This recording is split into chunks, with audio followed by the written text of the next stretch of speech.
ची बातमी आहे बजरंग सोनावणे यांच्या संदर्भात। बजरंग सोनावणे आता राष्ट्रपमध्ये प्रवेश करण्याची शक्यताही वर्तवण्यात येते आहे। सोनावणे राष्ट्रपमध्ये गेल्यास अजित पवारांना मोठा धक्का बसणार आहे।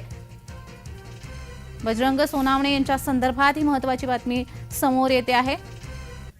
पंकजा मुंडे यांना लोकसभेचं तिकीट जाहीर होताच सोनावणे वेगळा निर्णय घेण्याच्या तयारीत आहेत का, हा सवाल आता उपस्थित होतोय। पुण्यामधील पक्ष कार्यालयामध्ये शरद पवार हे बुधवारी दुपारी भेट घेणार आहेत। बीड लोकसभेची बैठक घेणार आहेत आणि या बैठकीमध्ये जर बजरंग सोनावणे यांनी प्रवेश केला तर अजित पवारांना मोठा धक्का बसू शकतो।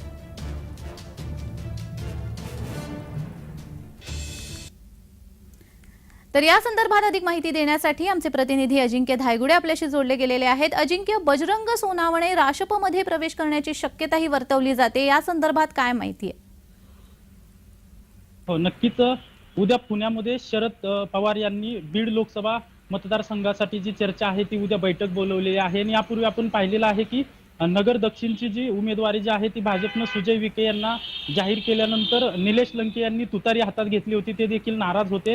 आणि आता बीड मधून मोठी बातमी समोर येत आहे की बजरंग सोनावणे पंकजा मुंडे यांना भाजपने उमेदवारी जाहीर केल्यानंतर नाराज आहेत आणि ते अजित पवार आणि धनंजय मुंडे यांच्या अतिशय निकटवर्तीय आहेत, त्यांच्या जवळचे आहेत आणि ते नाराज असल्याचे आता बातमी समोर येत आहे। आणि उद्या ते शरद पवारांची राष्ट्रवादी पक्ष कार्यालयामध्ये भेट घेणार आहेत आणि उद्या ते शरद पवारांना भेटून त्यांना जर बीडची उमेदवारीबाबत शरद पवारांनी जर शब्द दिला तर ते उद्या तुतारी हातात घेण्याची देखील शक्यता वर्तवली जाते।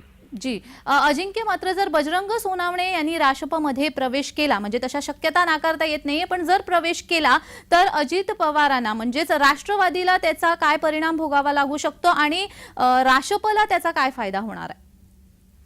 नक्कीच अजित पवारांच्या राष्ट्रवादीमध्ये नाराजी नाट्य काही गेल्या दिवसापासून सुरू झालेलं आहे। निलेश लंके असतील, आता बजरंग सोनवणे असतील।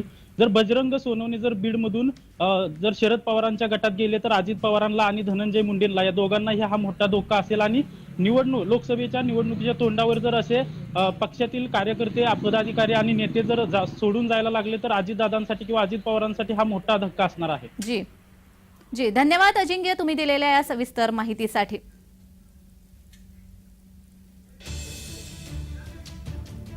बजरंग सोनावणे हे राष्ट्रपमध्ये प्रवेश करण्याची शक्यताही वर्तवली जाते आहे। बुधवारी शरद पवार हे बैठक घेणार आहेत, त्यावेळी बजरंग सोनावणे शरद पवार यांची भेट घेण्याची शक्यता वर्तवली जाते।